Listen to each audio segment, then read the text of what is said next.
As a doctor, also, there's something I hate: medicine and money. I feel like medicine and money should never come together. Why not? I don't know. Medicine just feels like it's for humanity, and I wish healthcare can be free. I wish everybody can have good access to healthcare. As a doctor, that is your passion. Of course, money is important, but sometimes I say I wish I can go back to, centuries ago where I treated you and you gave me 6 eggs, or I treated you and you fixed my car. We bartered.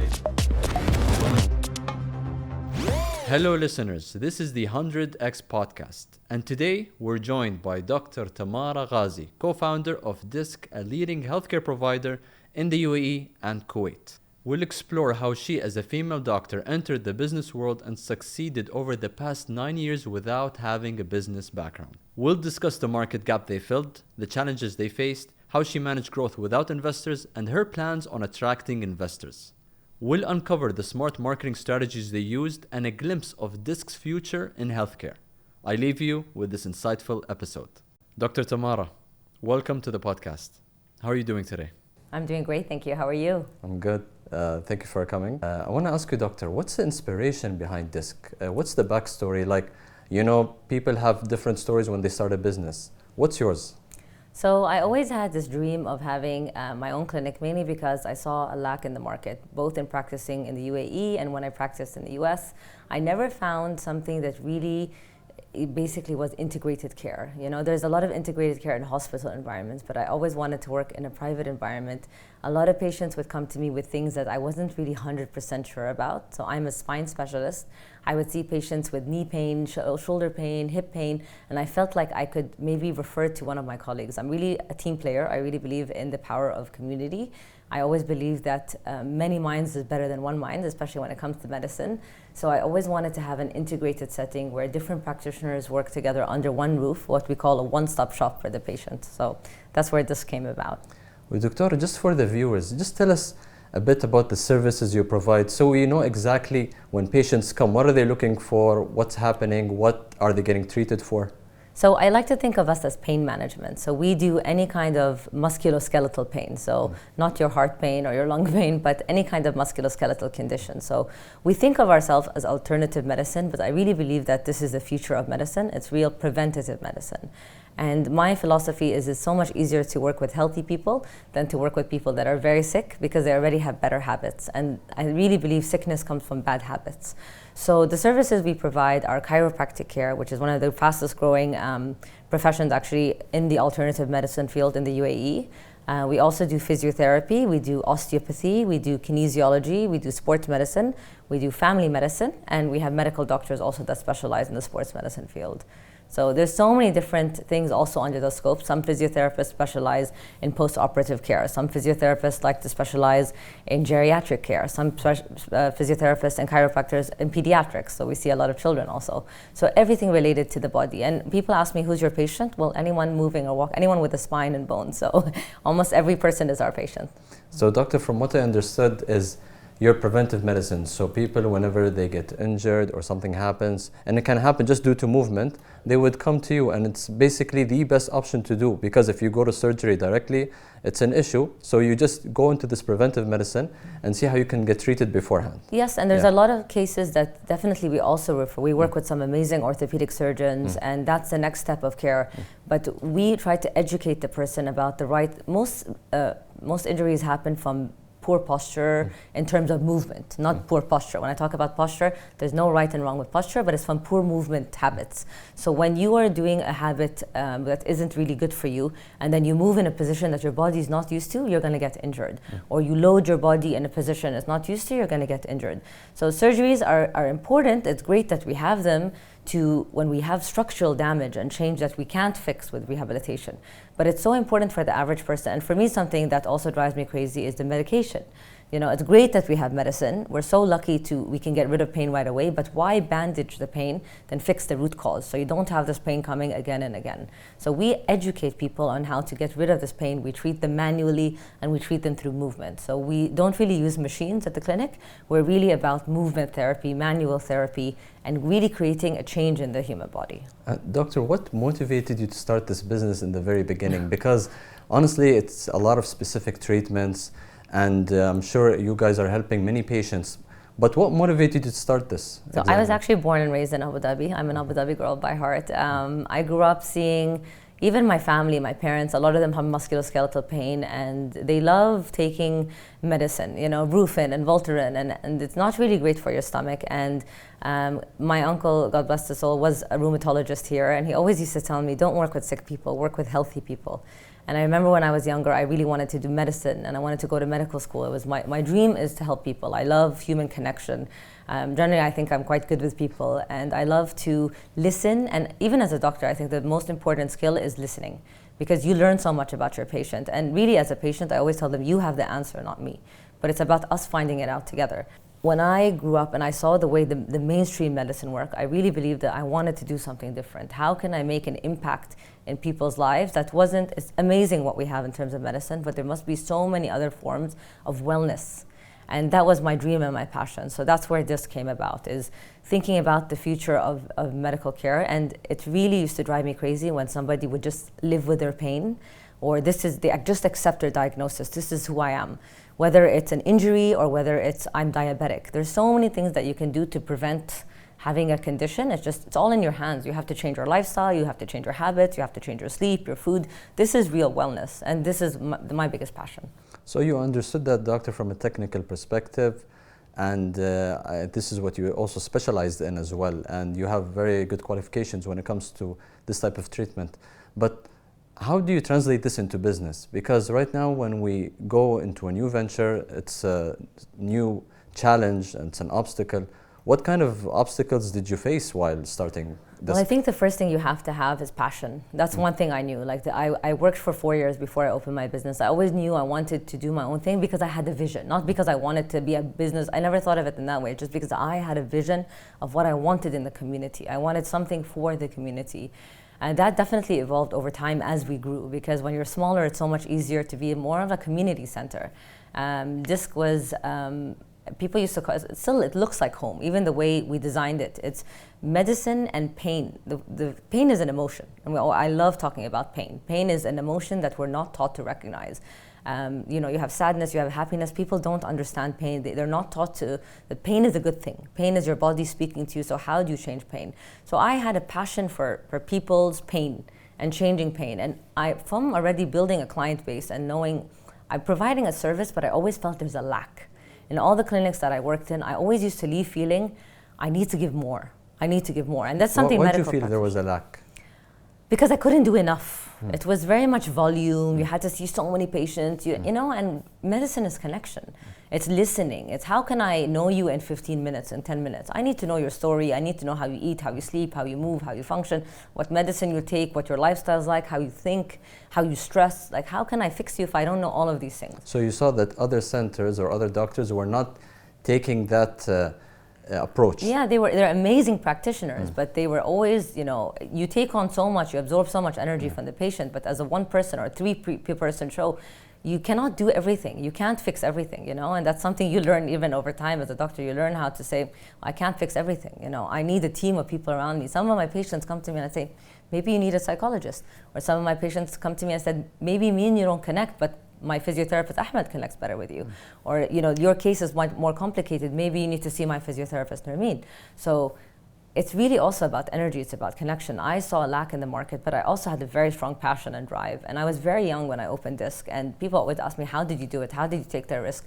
Well, if no risk, no reward, right? So I really wanted to take the plunge, and I had a vision, I had a belief, and then I met my business partner who was my patient, and he really supported me. As a doctor, there's something I always knew is that I can't do it all on my own, because I love my patients and I love my job, and if I were to take away, I've seen people in my previous practices burn out because they had to do the back end. And people underestimate how much it takes to run a business. You know, you need the accounting, you need the marketing, you need the calling back the patients. You need to train and educate people. You need to, you know, deal with the team. And it's funny, me and my partner always say we're a good cop and bad cop. I'm the good cop, he's the bad cop. Somebody needs to be hard on the team, on the staff. And they're like, in a way, I call them, I'm the mama bear, and they're almost like my kids. They're not my kids, they're my colleagues. But we joke about it in the hierarchy of work. But at the end of the day, you know, we all have a passion of creating a better environment for our patients, but at the same time, you need structure. And you don't know this when you're opening a business. You know, in the beginning you think, oh, we're like a little family, we're like a little team, but no, you need structure, and people get bored. People want growth. So how do you create all of these verticals for people to grow? How do you train? How do you, inspire? Did you feel like your business partner brought that structure into the He business? definitely brought that structure, and that's something I didn't know about, because they don't teach you these things in medical school. They teach you how to be a great practitioner, they teach you how to be a great doctor, but imagine, the worst part of medicine, and all us doctors have the same feeling, is the documentation. We hate it. We want to give the patient 100%, but you have to write all the legal part. You have to do the notes, you have to do all of this. It takes so much time. So we also developed our own medtech company to help basically take a lot of load off the doctor. So it's an EMR system with other things, but we developed it to just make it easier. So even as a doctor, you can do the notes the best of your ability, but it didn't take away so much from the patient time. So there's so much that goes into running a business. It's not, I wish I could just see a patient, treat them, make them feel great, yay, everything's great, yalla, bye. No, it's really not like that. There's so much more that goes into that. And as a doctor also, there's something I hate: medicine and money. I hate those two I feel like medicine and money should never come together. Why not? I don't know, medicine just feels like it's for humanity, and I wish healthcare can be free. I wish everybody can have good access to healthcare. As a doctor, that is your passion. You want everybody, of course, money is important, but sometimes I say, I wish I can go back to, centuries ago, where I treated you and gave me 6 eggs, or I treated you and you fixed my car. We bartered. Trading, because I want you to value. With money, yes, there is value, but I want you to value your care, and I want to value you as a human being. But medicine and money things get so complicated, and unfortunately, we've seen a lot of practitioners also abuse that. I've seen practitioners that overprescribe to patients, or have insurance, companies, basically pharma companies, saying, if you prescribe this much medication, we pay you X amount, or if you prescribe this many MRIs, you get a cut. Medicine and money, they don't go hand in hand. How do you make sure this wasn't in your business? How do you make sure you kept very these strong practices regulations, away? very strong rules. If we ever heard of this, and luckily we don't prescribe medications. We do have some medical doctors, but if these things were happening, we always pulled back. We put very strong warnings. We're really about humanity. We're really about having, a moral compass that's really, really important in medicine. And honestly, something people don't think about is long term. If I want my business to survive 10 years, I can't think about making money now. If I give the patient the best care, then they're going to come back to me year and year again, and they're going to tell all their friends and their family. So in any business, if you really think about quality, you need to think about, being moral. And whether you're making a coffee, or if I'm going to charge somebody 50 dirhams for a coffee, they're probably not going to come back unless, I don't know, there's something magic in this coffee. But at the end of the day, how do you value healthcare? And healthcare shouldn't be only about profit. Of course, we all need to pay our bills, but healthcare should be something that's available to everyone, and at least the basic minimum healthcare. And that's what I believe we do. We're not doing magic. We're not doing aesthetics, or it's not something that somebody wants. It's something somebody needs. And that's what I really believe in. And do you think having that morality makes you stand out against the competition? I 100% think it makes us stand out against the competition. And I think it also makes the competition change their mind and become a bit more moral, I think, for sure. I think it's important that people realize, the patient nowadays is an educated consumer. You're no longer a patient. It's 2024. You have ChatGPT can diagnose you in 1 second. You can put, I have this, and this. I know a patient. I heard about a patient who went to millions of doctors, and on the end of the day, ChatGPT was the one able to diagnose him. Look at the day and age that we live in. There's a new platform called Jupta GPT, which is an Indian doctor on AI, where you could just put in your blood samples and it just diagnoses you. Yeah. It's crazy, right? So now you're an educated consumer. You're no longer, most patients come to me and say, I want this, I want this, I want you to needle me, I want you to do this, I tried this is what I want. They come in, they know everything. So I can't sit and tell them what it's different than our parents' generation, where the doctor is this lab coat, phenomenon, where the doctor says, you need this, and they don't even question it. Now, if doctor gives you medicine, you're like, why? Why do you say this? And why do you say that? And I know so much, and I read, and I'm on Google, and So of course, morality is really important. Of course, the patient is no longer just a person. A patient is an educated consumer. They know, first of all, there is so much competition, and competition is so healthy. I love having that, especially in the UAE, healthcare is really growing. And I know Abu Dhabi is really focusing on making it a wellness hub, a wellness destination. There's an amazing festival coming up soon, Wellness Festival. There's so much happening in Abu Dhabi. And I think that's really, really important because, number one, it allows people to value their healthcare more. Number two, it brings in a lot of different competitors. And that's a great thing because it forces you to constantly evolve. Like now, we're in a very saturated environment. Every day, I do my research on what's around. I do my shopping in the market. What's available, what's not available. What do patients want? I ask my patients, do you want this?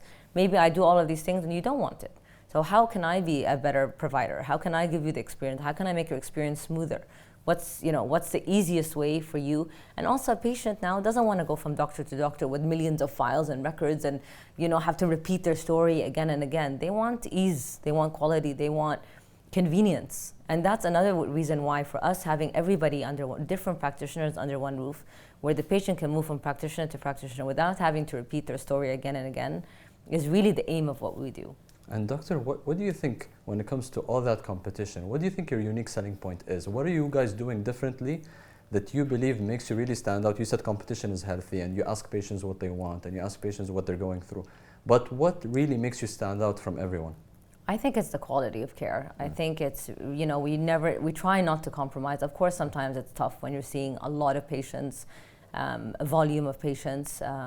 Something that in Abu Dhabi I was very, very strict about. In Dubai, we take a lot of insurance companies, for example. In Abu Dhabi, we're not there yet. So in Abu Dhabi, I always tell my practitioners, you have more time, value the patient as much as they value you. It's still a newer business. Whereas in Dubai, it is very fast-paced and it is very difficult. And we're very lucky to have this volume of patients. But really, it's valuing the patient. And if a patient isn't happy, I tell, please tell me that you're not happy. How can we be better? Maybe you're not happy with the practitioner. Let me give you another on us, let us know what makes you happy. How can we make you happy so we can grow also? So listening to the patient is really important and knowing what's in the market, like if this provider is providing something and it's good, instead of me saying, I don't want to learn from that provider, how can I learn to be better? And how can I optimize my treatment plan? Some people, they like to come in, they have the time, they have the luxury. Some other people, they want to come in quickly, get fixed and leave, So I need to understand, what do the patient want? Can I give them different aspects of care to understand how I can make them happy? And how can I also provide convenience? People want convenience also. They don't want to be spending hundreds of thousands on their healthcare when they can use their insurance, for example. So we try to create every aspect of convenience and quality. And I think if you give that to the patient, you hit bullet point. Dr. Tamara, let's go back to the beginning. When you first started the business, what were the risks going through your mind versus now?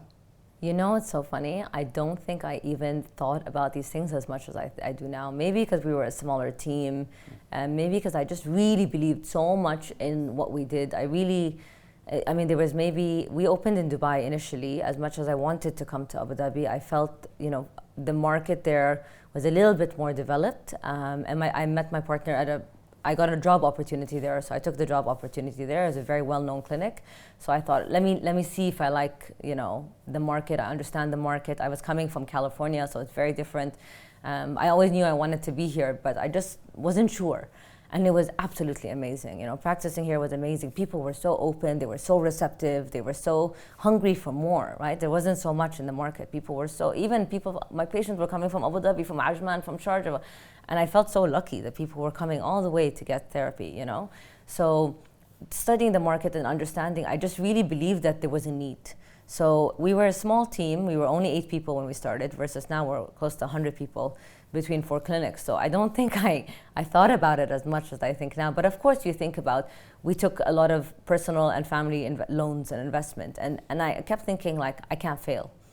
So what are the ways to constantly, obviously make money at the end of the day? You're still a business, you need to pay your bills. I need to make sure all my employees are paid. I need to make sure our health insurance are paid. I need to make sure we pay our rent. And I never really factored in these things before. So we used to sit, me and my partner, and create plans. So these are the plans. This is what our costs are. These are things that you don't think about in the beginning, but this is what we need every month. These are the number of patients we need every month to pay our overhead, to pay our costs. So these are the simple risks in the beginning. But then there's a lot of things you don't really think about, there's inspections from the health authority that you need to pay for. There's always hidden fees. And so I think I would always go back to anybody looking at starting a business and saying, whatever you think you need, it's always so much more. Doctor, you mentioned that there were lots of initiatives that are coming from Abu Dhabi. How are those initiatives helping you in the business? So I think the most important initiative I'd say that I have to highlight is, for example, Abu Dhabi Tourism Office. They are always trying to support us in wellness events, or last week I was on a call with them. They're trying to bring in more people to Abu Dhabi in terms of wellness retreats. So they're really trying to highlight the local providers. They're trying to showcase everything that Abu Dhabi currently has to offer, and they're also creating bridges between the different providers. Because I may not know, I don't have the time to go out and really explore the community so much. So we're having a lot of initiative from mainly Abu Dhabi Tourism Office, and that's been, we haven't been here long enough, I'd say. And that's the biggest thing I think about. So I think there's a lot of plans to have wellness festivals, to have community events. Where we are on the Corniche, I know there was an amazing health and wellness event in the park right under us. So they ran that through Ramadan, they ran that through the 30-30 challenge. So there's always something happening where they're trying to highlight the wellness people in the community. And doctor, for the business model, let's talk about this business model. How does it work? I know you have a lot of treatment providers, you work with different suppliers as well. How does that work when it comes to treating your patients? I want to understand exactly the business behind it. So in terms of how we generate revenue? Yes.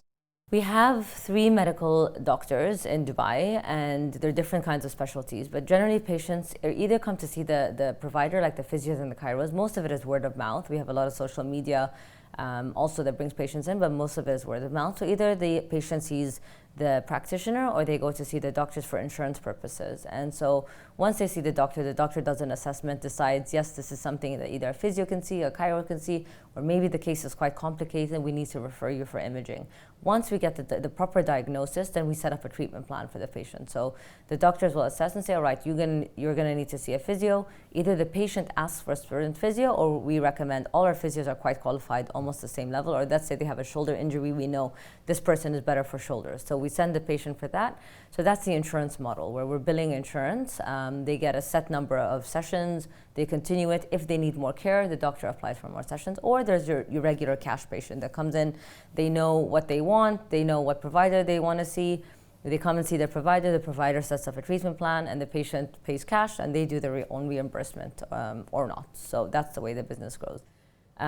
We started like that. We only started taking insurance about 4 years ago in Dubai. Now we take around 60 insurance companies, because we've seen that after COVID, the market is shifting more towards insurance. And also, if you're doing rehabilitation, it's quite costly. Like, I think even for myself, would I go and spend thousands on physio if I have a serious injury?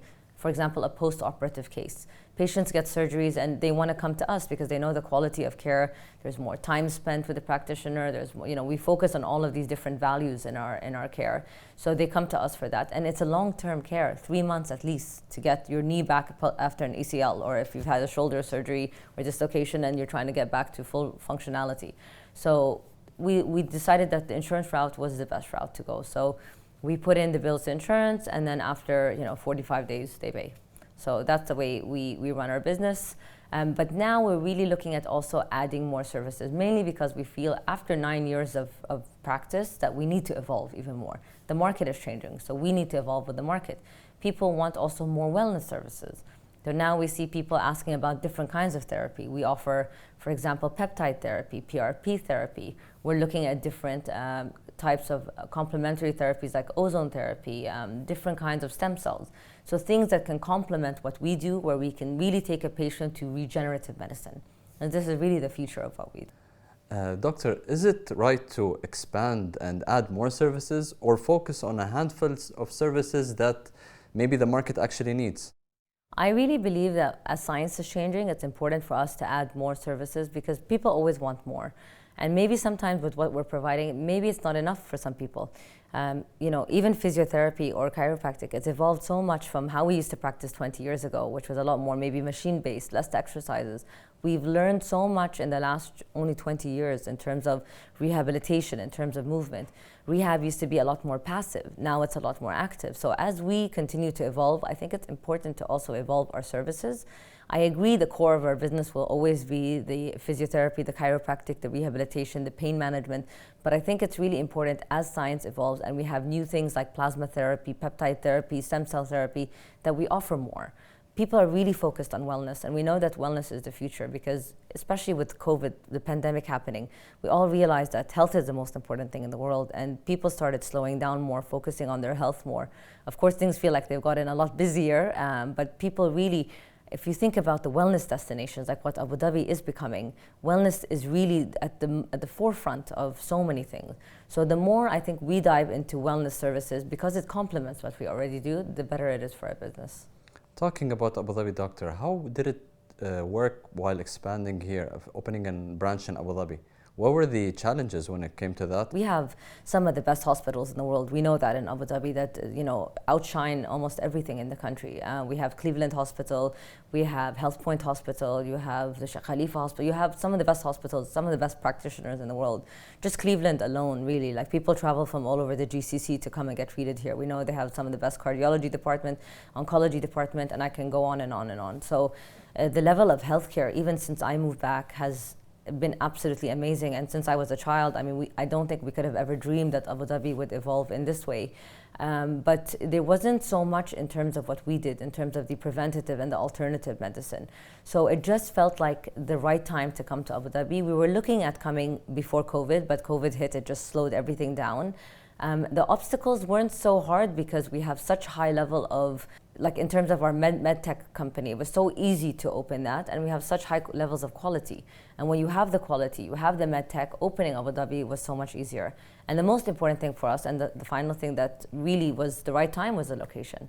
The location was amazing. It was almost, for me, blast from the past. It was on the Corniche, and just the view of the park, natural sunlight. I was looking for a lot of locations for about 3 years. As Abu Dhabi was expanding, I couldn't really tell, but we picked a location that's close to everything. If you're coming from Saadiyat or Yas, you're straight on the bridge. You're living in Old Abu Dhabi, live in Batin, it's 10 minutes away. So it's quite a central location. Parking is important. As the city grows and expands and sprawls in different ways, we kind of wanted to be, in a way, at the center. And we found this absolutely beautiful location that has so much natural sunlight and 12 treatment rooms so we can have different practitioners, and 2 movement spaces to respect. The women want their own space, and we have a mixed and a beautiful terrace because we wanted to make it a place for community. We wanted to invite different practitioners in terms of yoga and movement, and we've done a lot of different wellness initiatives just to bring people to explore their body, to think, if I can make a difference and impact on one person a day, to think about things differently, for me, that's, I'm winning at life, so. And Doctor, you mentioned the Abu Dhabi business landscape really evolved through the years. A lot of things changed. What do you think you're benefiting today in terms of resources, in terms of what can benefit your business in Abu Dhabi? So for example, I think a lot of big companies are now even focusing on corporate wellness. That's something that we can add value to, or they have offsite. So they do a lot of events for their teams, which I know in my father's day in his company, they never had anything like that. They never had a wellness day, So corporate wellness became a very important agenda when it comes to very important thing, because companies are really, putting an emphasis on their employees. They want longevity in their employees. Are you seeing a growth in corporate We're seeing a growth in corporate contacts, and we're also seeing, they even have a wellness week where all companies focus on wellness. They bring in different initiatives. I've done some, I love doing, posture evaluations in companies, giving lectures on how to work most efficiently. Because of course, you not burn out, but your mental burn throughout the day. There's only so much you can focus. So how you take away from screen time? What happens? We go away from the screen and we're scrolling on our phone. No, I'd like to introduce initiatives into the office where people can play and have fun in a way for 10 minutes, so they give yourself a mental break to go back to their work. So it improves focus. It improves, do you really want an employee to take time off because they have back pain? So how do we improve movement in the workplace so the employee feels better, so they're not complaining of back pain?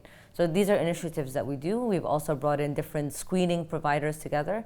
Again, we really like to think of ourselves as a community hub. So we have great connections to different hospitals. We've organized a wellness day for one company where we had an eye care provider, we had a nutritionist, we had breast cancer screening, for example. We had so many different initiatives, and the people can go around and try different things. So you partnered with these providers? We partner with these different for providers. that specific day or week. Exactly, to create a program for people. So we can also do that. So I think what's happening now is because of this big focus on wellness, in COVID was also amazing. People were working from home, so we did a lot of online workshops to teach people activation, what's right and what's wrong, how to get yourself, when you're in pain, what to do at home or in the office. So these are things that I think companies are focusing on that are a big benefit to us. And Doctor, you mentioned that you do a lot of these different events which also help in marketing. And you mentioned a lot of your patients already come from referrals. Yeah. What is the second source when it comes to after referrals, when it comes to your marketing? Well, I mean, social media is amazing, right? The power of social media is, nobody can argue with that nowadays. We also mindlessly scroll, and even how we post is different. I realize now people, if you look at the real statistics of social media, people spend 10 seconds max before you spend an hour making a video, and the video is so long, but I've learned to put the most important content at the beginning to capture my audience. I want to educate at the end of the day. So you built a personal brand on social media? We built a personal brand on social media. Even, you can see the alignment between DISC UAE and DISC Kuwait. It's important that we have, our culture is really important, our brand is really important. I want someone to walk into any DISC and say, oh, I'm a DISC, I feel comfortable, I feel safe. That's really important. Even the coloring that we use are earthy colors in the clinic. And hopefully when you visit one day, you'll see that the clinic looks like home. It doesn't look like a clinic, because pain is, again, emotion. And if you want to play on people's emotion, that's something that's really important. So social media has been a very, very powerful tool for education and to show people, even I remember back in the day when we first started, all my patients were athletes or people I worked out with. So, I'd see some, let's say my mom's friend, and she'd say, oh, I saw your Instagram, but all these young, good-looking people are there, so this is not for me. I said, no. Then I started posting my parents. I started posting, older, to show them that, no, care is for everyone. You shouldn't be scared from care. You shouldn't feel, I can't see this doctor because it's for this kind. There's no kind of person. We're all the same human. Whether you're young or old or fit or not fit, or, no matter what phase of life you're in, we have the same body structure. So healthcare is for everyone. So I realized the power of social media and how I transformed my brand and what the message, it's really important to know what's the message that are trying to deliver. And then I started thinking about what are my values, what is my mission, how do I bring this across through social media. So yes, referrals were really important, but educating, connecting, creating those kind of activities and awareness, this is the most important thing. And you mentioned that social media has been a big factor when it comes to driving sales, driving revenue, driving new patients. But we know social media is very noisy. You said people spend a lot of time mindlessly scrolling. And there's a lot of other clinics competing in that specific space. Yeah. How do you differentiate yourself and how do you capture that attention when it comes to people across social media? It's probably very difficult. So I think it's also knowing what patients want, like it's funny, I'm not on TikTok or what we call the Gen Z social media platforms, which I think are amazing, but I just don't have the time, honestly. And even my Instagram, I have it on an hour max a day. And it's amazing how quickly that hour goes, But it's funny, like for chiropractic, people love cracks. But for me, I mean, there's so many people cracking, but I want to explain, what is this cracking?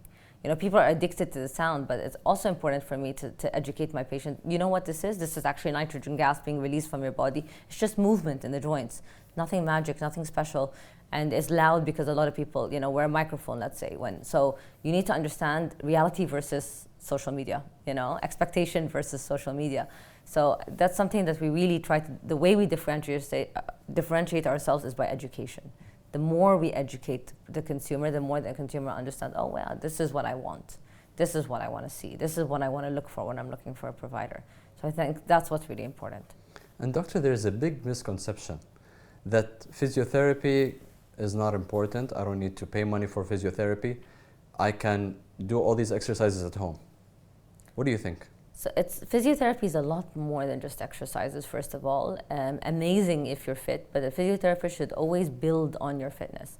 And I'll tell you that some of the best athletes in the world still do physiotherapy because it's also a form of recovery. So there's so many different types of physiotherapy. There's active physiotherapy, there's passive physiotherapy. We use a lot of manual work, so massages, needling, cupping, touching, hands moving, So that kind of physiotherapy you can never get at home. And then also, even me, as much as I know, I love going to classes and learning because we're always learning.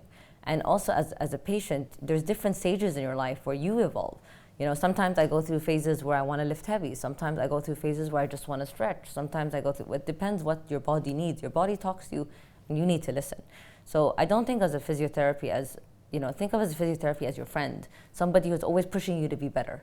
And that's how I think of it. Even if you don't have pain, it's great to check in once every 2-3 months for prevention. It's like your car. Are you going to wait till the engine breaks down, or are you going to go every 6 months and make sure that everything is maintained so that it doesn't break down? That's how I think of physiotherapy. And Doctor, starting this business and all the challenges and obstacles you mentioned, I'm sure you probably got some good advice, probably from a friend, probably from another person in the business space. What is that advice and how did it help you in your journey? I think the best advice I've ever gotten is a book actually from a friend. It's called The Psychology of Money. And I think the most powerful thing I took from that book is managing your money is managing your emotions. Because I think on any business journey, you're gonna have your ups and downs. You'll have obstacles. I mean, we were on a high for so many years and then COVID hit and it just, you know, people couldn't come in.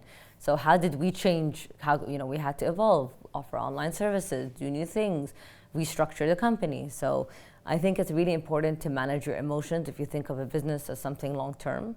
And, you know, sometimes we think things are so much worse than they really are. And more than anything, it's okay to ask for help. For so long, I thought I knew everything and I could do everything on my own. But I really, the advice and the comfort and the support that my friends, my family offered me, and even hearing that a lot of friends of mine went through similar experiences and listening, how did they get out of it?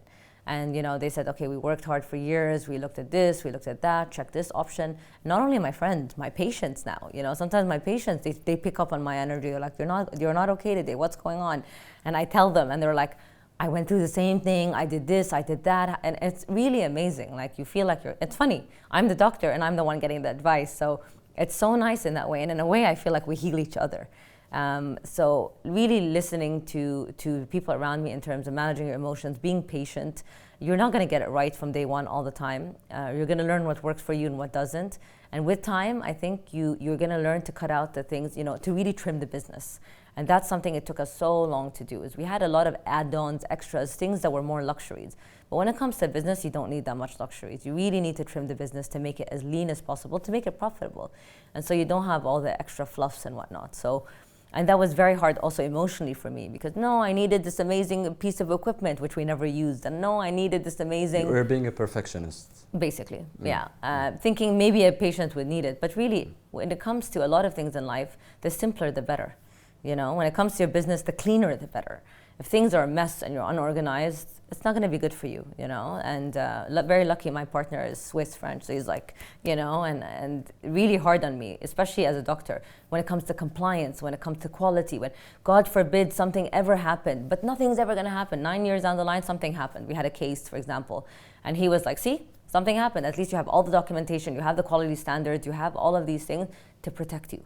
So it's really important to always insure yourself in that way and always think what's the best case and what's the worst case scenario. And people always think about the best case, ego, but we never think about the worst case. So really managing your emotions and thinking about listening to the people around you and really, really thinking about what if things go wrong and what do I do then? How do I react then? Did you have conflicts with your business partner? Luckily, never. No arguments? Never. I mean, sometimes things get heated in terms of I want this and no, but it doesn't work like that. But it's always very, very respectful. I think it's so important to agree to disagree sometimes, and really important to find a solution that works for everyone. I think it's really important to trust people even if you don't see eye to eye, because at the same time you have the same passion, the same vision. Everybody loves the business. Me and my partners, we love the business the same way. I can't love it more than they do. We all love it the same way. We're both just as invested as my team are. You know, everybody's so invested. So, of course, sometimes you're exhausted. And I realize when I wanna fight with anyone in life, I just take a break. You just need to disconnect and sleep. And at the end of the day, as much as I love my job, it's just a job. Will I ruin, you know, connections I've created with people over work? Absolutely not. You know, it could be the end of me, because I really define myself as my career. My job is me. People know me by DISC. I am DISC. but at the same time, I wouldn't ever allow that to come at the compromise of the people I love. And these are the people that I see every day. And honestly, work is your home. I spend more time at work than I do at home. Most of us do. If you're working a 9 to 5 or an 8 to 5, you spend more time there than you do at home. So you have to have respect, you have to have integrity, you have to have honesty, you have to have trust. These things are really, really important. Dr. Tamara, as a woman, as a female doctor first, businesswoman second, how do you deal with that? Like, do you face any specific challenges when it comes to that? Because you're taking on two major roles, not just as a business owner, but also as a practitioner within your own business. What's difficulty here? What do people expect if they're going to go through that path? I'll tell you one thing. I never felt, some people ask me, have you ever felt discrimination as a woman? I have to say, God bless, the UAE, being born and raised here, never, women are above men. So here I can say we're so lucky, between the safety, between the encouragement. I never felt, oh, you're less, and my parents have never, ever, on the contrary, they've pushed me harder than my brother. They always, no, you have to perform better, you have to do more. So I really think that, we're not in an environment of discrimination, never from the top down, from our leaders down. So as women, we've always been highlighted and put on a pedestal. So I've never felt that in our environment, but I really do believe as a person, you definitely have to give up something if you want to push for other things. Have I given up things? I don't think I've given up things in my personal life, but I've made choices because I know that if my business wants to succeed, I have to give it 100%. And I think I've come to realize after many years, I used to look at some of my friends they decided to be mothers, and that's a full-time job. And it's very hard as a woman to have it all. You can't have everything. Something's got to give. Either your health goes or your fitness goes or something goes. And we have to realize at the end of the day, we're all human. And there's only so much we can do. And I was speaking to a patient today, he's like, I sleep 4 hours a night and I'm great. And I said, you're gonna burn out. That's not sustainable. You're not a robot. You're a human. You need to sleep to recover. And if you don't sleep, you're gonna sleep 4 hours a night, you think you're a Superman, I give you 3 years even. You can be on that adrenaline high and your body's gonna crash. Something's gonna go wrong. So take care of yourself, learn the boundaries. It's really important to set boundaries. Because even now with work, as much I used to give 100%, now I have boundaries. After 7, 8 p.m., I try to put away my phone, try not to scroll, because I do that all day. I wake up early, I work out, I love my routine.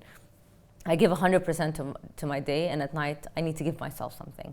So it's really important to know your boundaries, and at the end of the day, you need to always assess your values. What are your values? What comes first for you? What comes second for you? What comes third for you? If I put my career 1, I need to know that, okay, this is number 1, then I put everything else number 2 and 3. So I cannot get frustrated when number 2 and 3 are not as important as number 1. So I think it's really important that we sit with ourselves regularly and realize, and maybe my career one day is no longer a priority. I need to move that and focus on something else.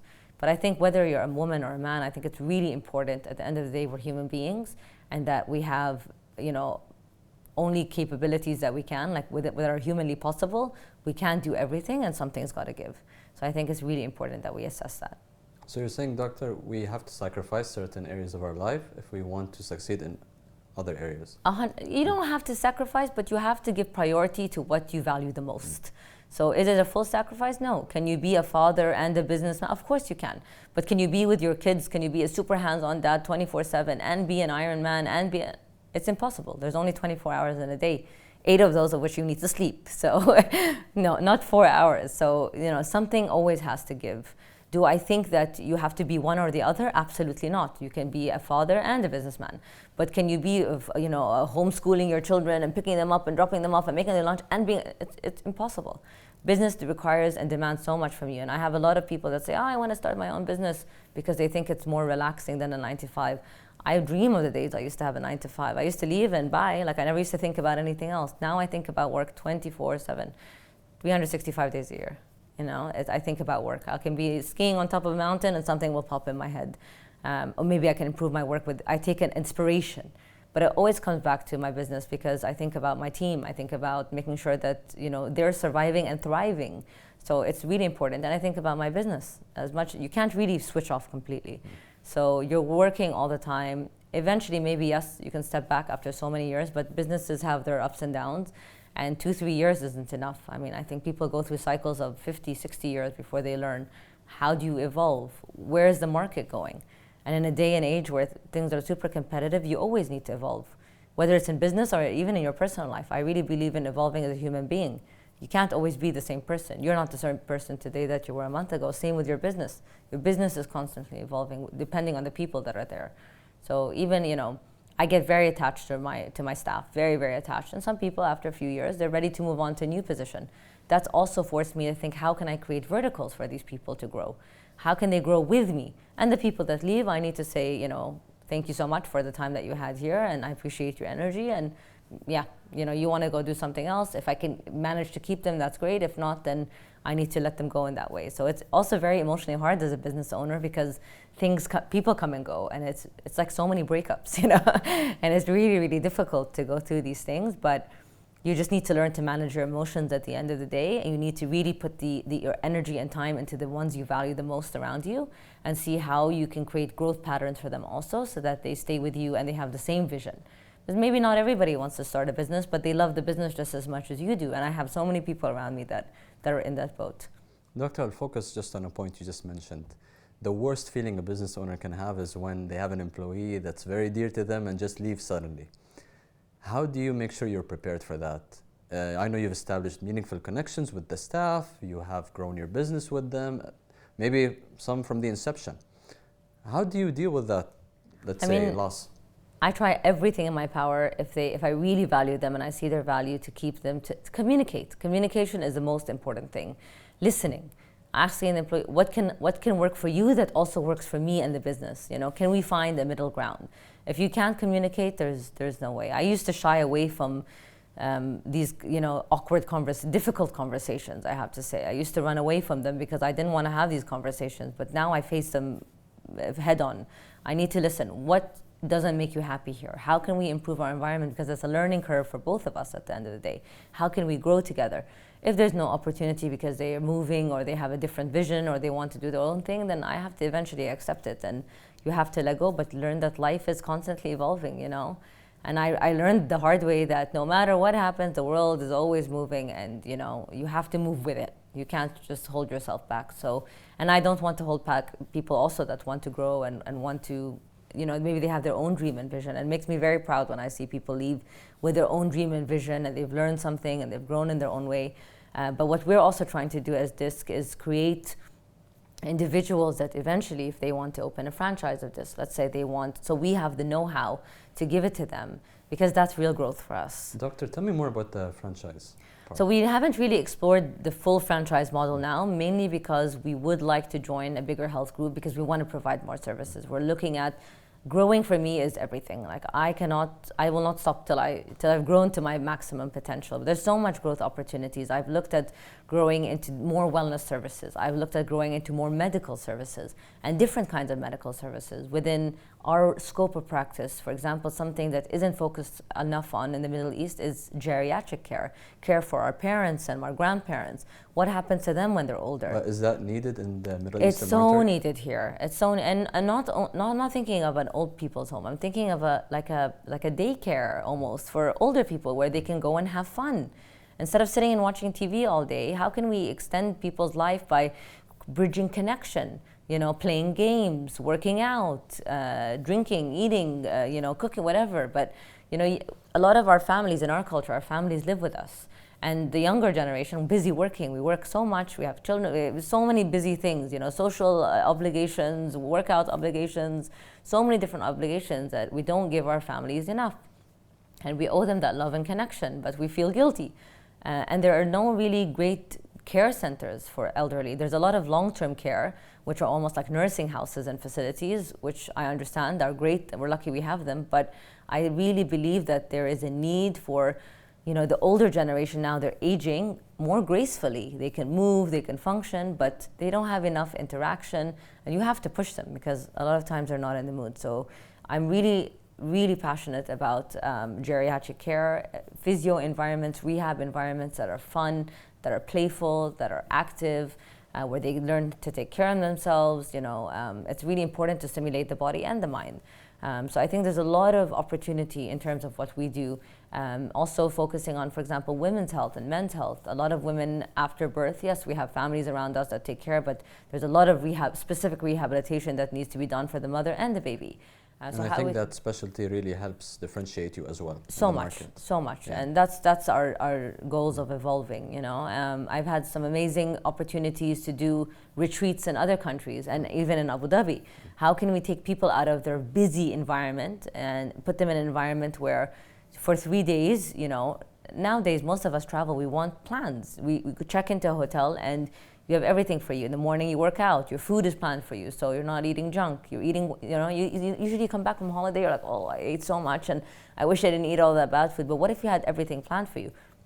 You can still have your chiropractic and physio care, but you can still have fun and you can work out and you can swim and you can paddleboard and you have a full day of activities. Because us adults also need to play. We need to have fun. But our life is so serious and work is so serious. It's important to find different ways to disconnect where we leave feeling amazing.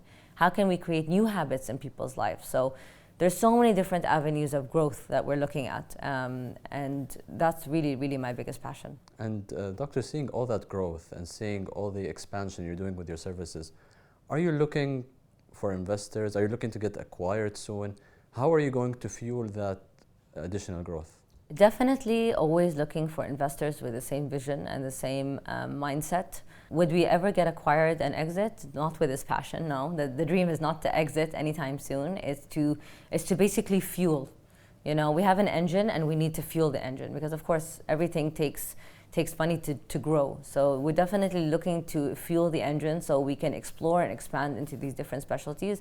Not because I think it's great, because this is what I hear people want. This is what I hear people need. This is what patients tell me, oh, I wish you had X, Y, and Z. Oh, I wish there was X, Y, and Z. And there are some amazing care centers in the UAE, but imagine you had that all within one roof.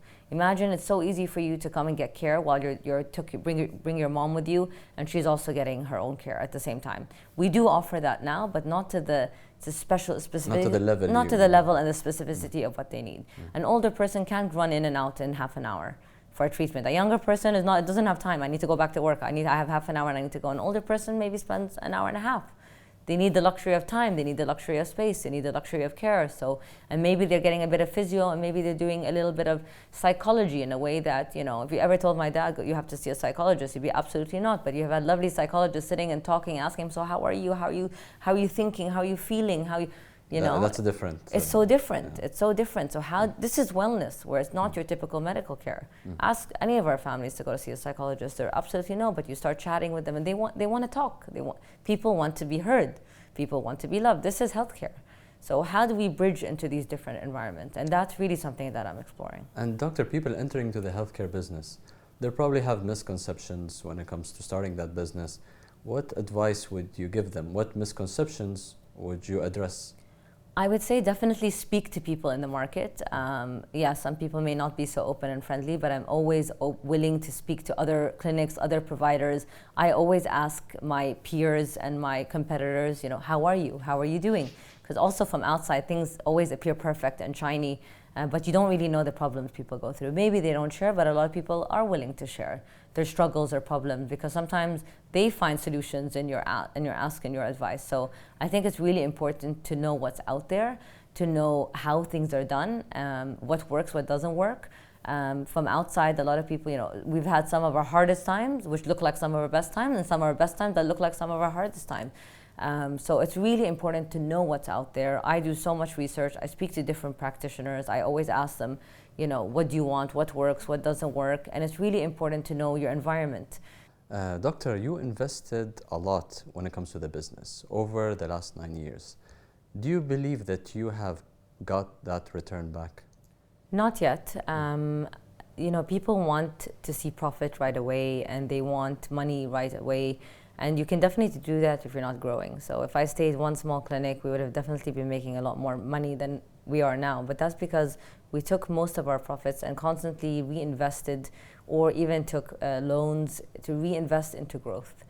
We developed our own medtech company about 3 years ago, and that was a really big project, a painful project also, because I think you never really understand how much technology costs, but it's been an amazing reward to see how this benefits the business in terms of the growth. It's something we're using among the same platform amongst all 4 clinics, and something we're planning to finish developing so other clinics can benefit from it. It's an absolutely amazing med solution.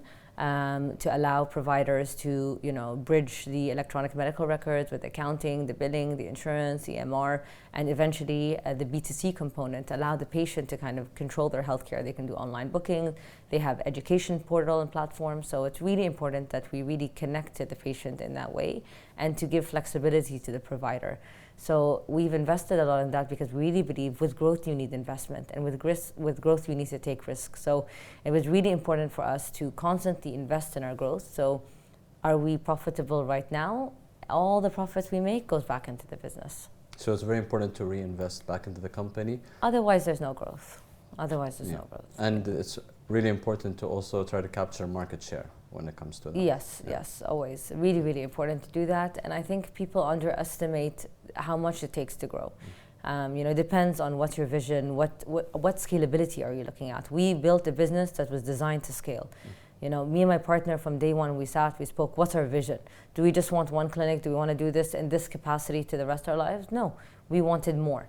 We wanted to learn how to scale, and scale is very difficult because you need to manage different cities, different people, different environment, different cultures. Just Abu Dhabi and Dubai, two different cities within the same country, completely different culturally. So we needed to learn how can we invest differently in each market, how can we provide the same solution to different environments. So. And Doctor, you mentioned the medtech company, and you mentioned that you were helping patients, giving them a B2C experience, meaning the patient can check on their records and access all that information. Do you think when you did that, do patients really care about looking at their information? Have they been using that platform? So we haven't finished developing that platform. That's something we're actually raising money for right now because we underestimated how much it would cost to actually develop the medtech company. And now that we're done developing that, we're working on the B2C component. Do I think? Yes, I do think. I think in this day and age where you have so many wearables, you have trackables, patients want data. And people also want to know how are they improving. If they may feel better, but what are the statistics, especially now when we have blood work and we look at so many different factors. So now the government portals we have in the UAE, we have Nabid, we have Malafi in Dubai and Abu Dhabi, which are the government portals where the government wants the patient file to be able to be transferred from all hospitals and clinics so that there's continuum of care. So we need to adapt to that standard. So that's why we developed that system, and I think for convenience, inshallah, one day patients are going to have a little chip where they just go from clinic to clinic, here you go, this is my file, and you can access all of the patient's medical records. But also, do I as a practitioner have half an hour to look at every patient medical record? No, I want to see the most important thing, the diagnoses, the history, the medications that the patient's on, any red flags that I should know about from the many years of patient medical files that That's very interesting, Doctor, that you're thinking about the future from now. You want to adopt that technology now because people want their data. They want to track how they're doing. And it's very hard to do that without technology. And when it comes to this, what are your plans for other upcoming projects? Are there any expansions going on within the region, internationally? Tell me more about that. Definitely. I think with the development of MedTech, once that's all done and our system is done, I think it's definitely so much opportunity to expand. First in the UAE, I think there's a lot more opportunity in the UAE than we think. Definitely looking at more within Abu Dhabi as Abu Dhabi sprawls in different ways, looking at different wellness services also. So now I say we've captured a little bit of the medical, but we want to dive more into the medical, more into the wellness, and then we definitely want to expand into Saudi. I think Qatar also has the smaller countries, maybe a clinic in each, but definitely Saudi is our next big goal. There's so much opportunity and so much growth there. But I think first we need to perfect our model here before we jump into that big zone, and also into the unknown. So I think once a few more years into developing the UAE, and we'll be ready to take on the rest of the Middle East for sure.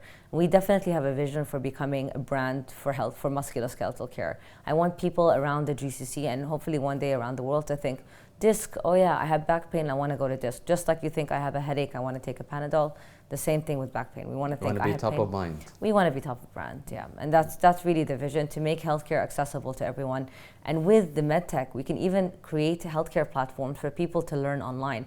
Maybe they're in a country where they don't have a disc, but they can go online and they can learn about their condition. I have shoulder pain. Well, it could be either adhesive capsulitis or it could be a tendonitis. How do I figure out, how do I diagnose?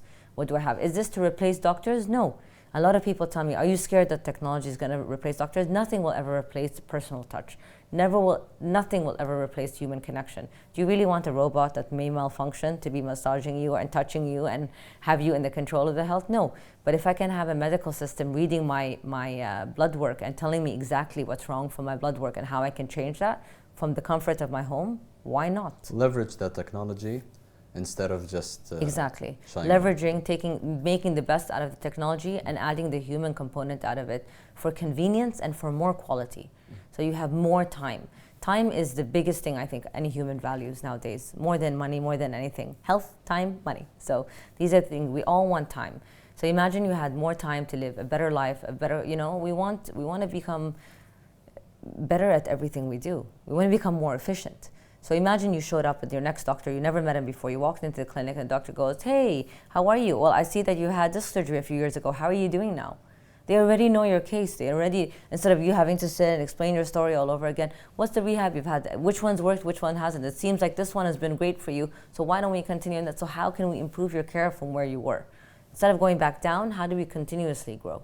And that's what's important. You want to upgrade the service, make it more seamless, make it more easy. Make it much more easy and convenient, and make it simple.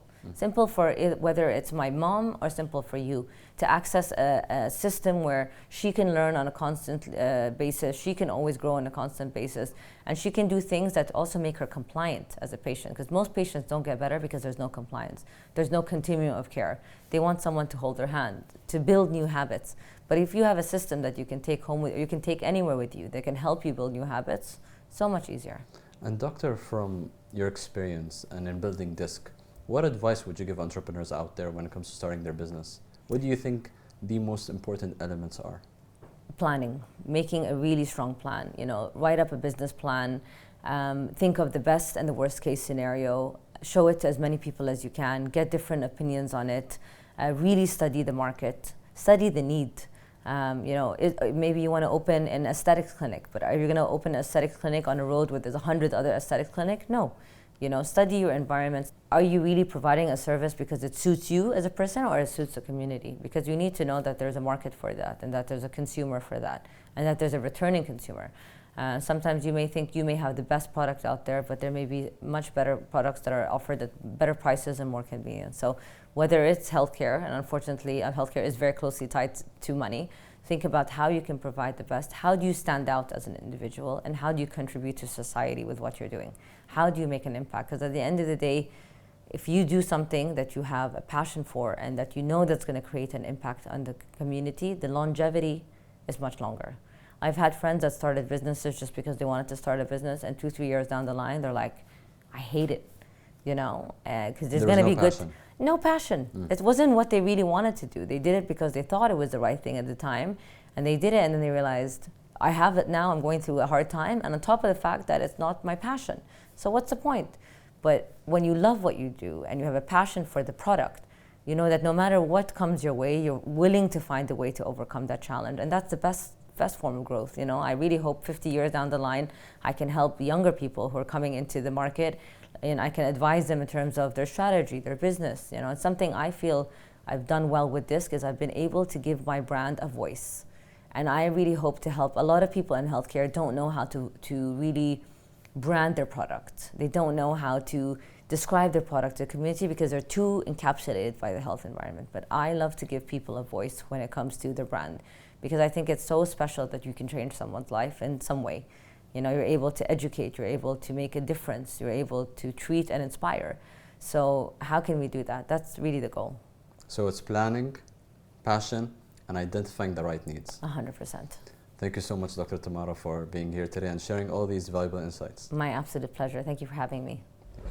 Thank you for watching us. Feel free to share your feedback and connect on our platforms. If you know someone with an inspiring story, email us at 100x.abudhabi@gmail.com. Stay tuned for more uplifting business tales.